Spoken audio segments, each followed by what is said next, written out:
Yeah, so I mean, we could talk to each other, but maybe you guys have questions for us. And we have 5 minutes. Any one of us. Yeah. 10 minutes. 10 minutes, okay. Emma. I've got a question on licensing. Yes. And just what use cases do you see for licensing beyond training to ensure recurring remuneration? Well, training, you cannot say, well, there are different forms of training. That's to start with. So it really depends. Wants an AI company to train a foundational model? So for example, OpenAI, do they want to create the next version of ChatGPT? Or do they want to fine-tune an existing model? Do they want to train languages, for example? So we see a lot of interest in audiobook licensing to train artificial voices to speak more naturally. One other use case that we learned about is subtitles, the creation of subtitles, which also requires a lot of training data. But it's not always about training an LLM. It can be different use cases. But I also think that I mean the big companies, they've invested a lot of money in training the models, and it seems there's a limit to what additional data what good it can do for them. I'm convinced that in the future we will see many more smaller AI applications for very specific use cases, for specific purposes, and they might be interested in very specific data, maybe in form of a RAG model, and then it becomes very interesting. I mean, the licensing that is currently happening is one-off deal, you get money, fine, but what we're working actively towards, is having a recurring remuneration, maybe via a RAG model, but that will take 2 or 3 more years, I think. Okay? Okay. Yes. Lars has got the Hello, guys.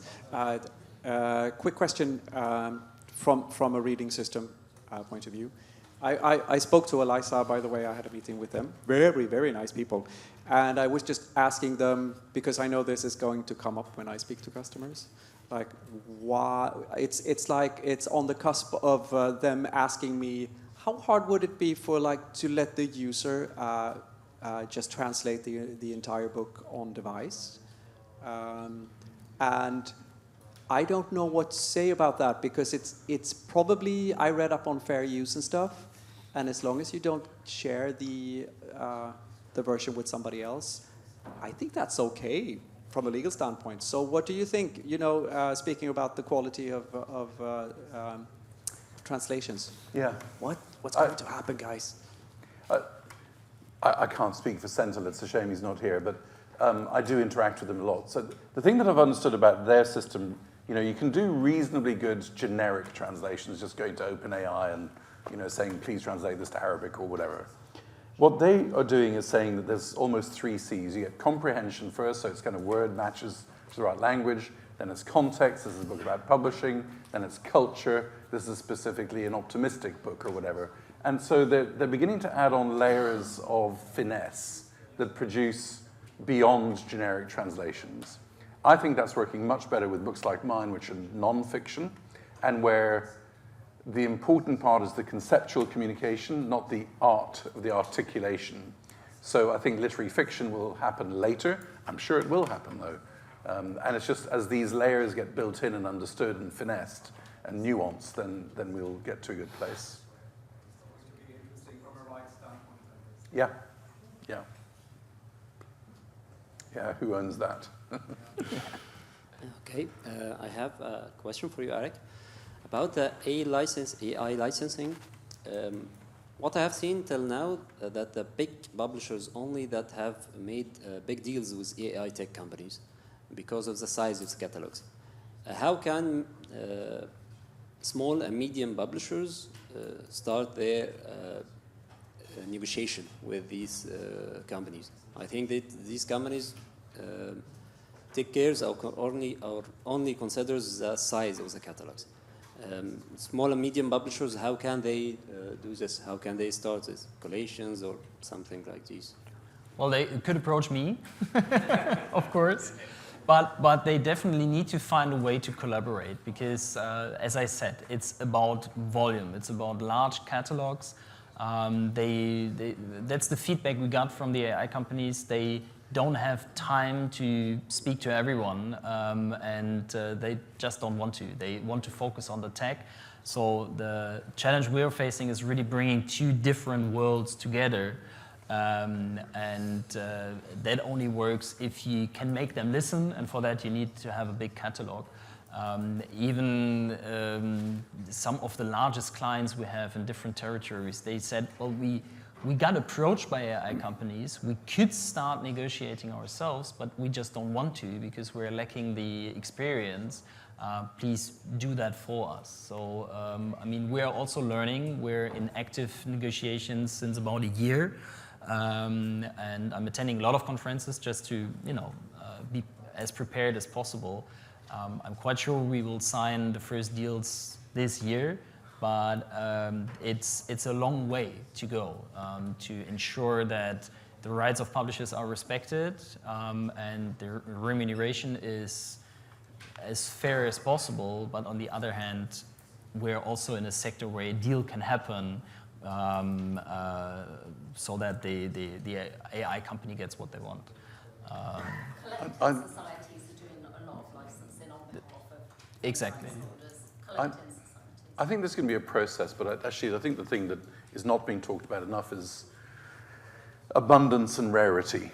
So if you're a small publisher that has, I'm going to joke for a minute, 100 books about how you make steam, and the AI has already learned how steam is made from water, then your 100 books about making steam aren't going to be very valuable.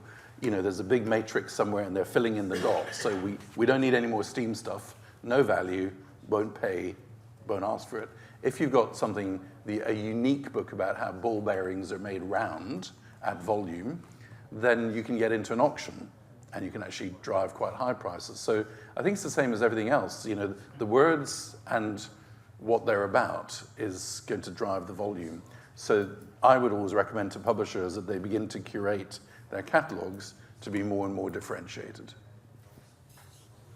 And it's not just LLMs that are licensing content either. Yes, true. There's pharmaceutical companies, Yeah. for example, are licensing They like steam. content to train their own internal LLMs.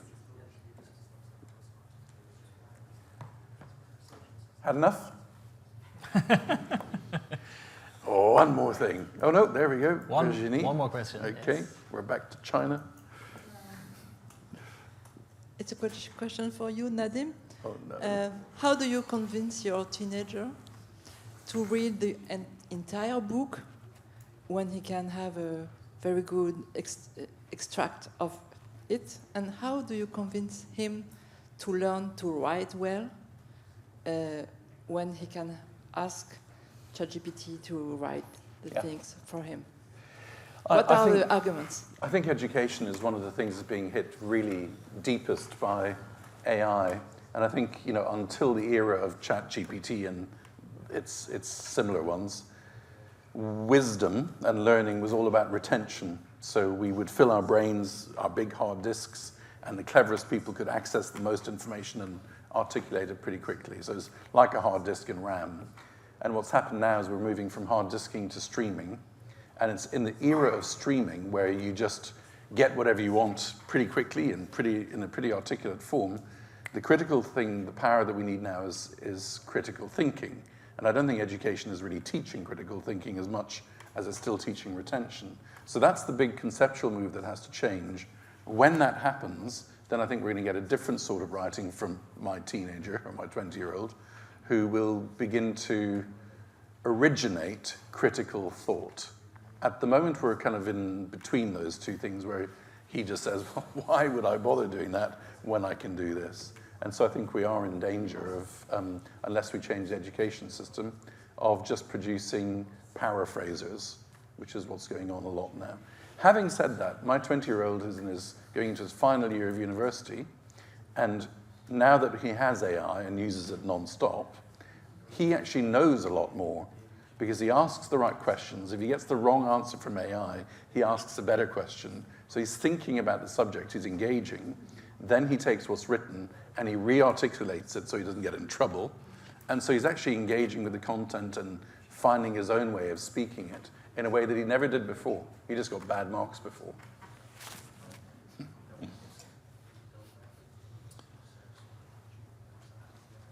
Lars again? It's time, Lars. I have the shortest question. Me and Cam, we just want to show some love to Adam's stuff. Adam, I mean, it made me, I got goosebumps. So when is the real science thing coming out, you think? I want to try it now. Yeah, I'm toying with the licensing of it. The funding, I've spent a long time in open source, as you probably know, and it's brutal. It's getting more brutal. It's really hard to convince people to pay for open source software. It's very hard to convince funders. Then you have to pay the funders gain. And AI is at a situation now it's coming closer to be able to look at a repository and just clone it, right? And so I'm thinking about what does that mean for me? So I'm just trying to work that out. So I'm not going to open it initially. And so I'm looking for collaborative partners that want to pay for it to get it started. I want to be more serious about the business end this time. I've got a long way through this and done a lot of stuff, and I have very little money in the bank to show for it, so it's time to change that. Yeah, I've got 2 little kids now, so come on, pony up. That's your chance, Miles. Yeah, but I'm happy to talk with people in good faith about trying it out. Yeah, I mean, I think it'd be a really good tool for augmenting flows. Like, you're a tool builder, you know, you can just spin up stuff and experiment. I think it could hold a lot of value. Yeah, so let's talk. Yeah. Well, thanks to each of you. Thank you. Thank you. Ladies and gentlemen.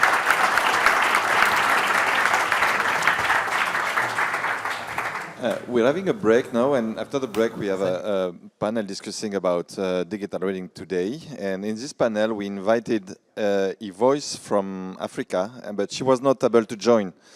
So she sent us a video, and we'll just pass the video during the break. So you can either look or go break. It will pass 2 times, so just so you know what happened on the screen.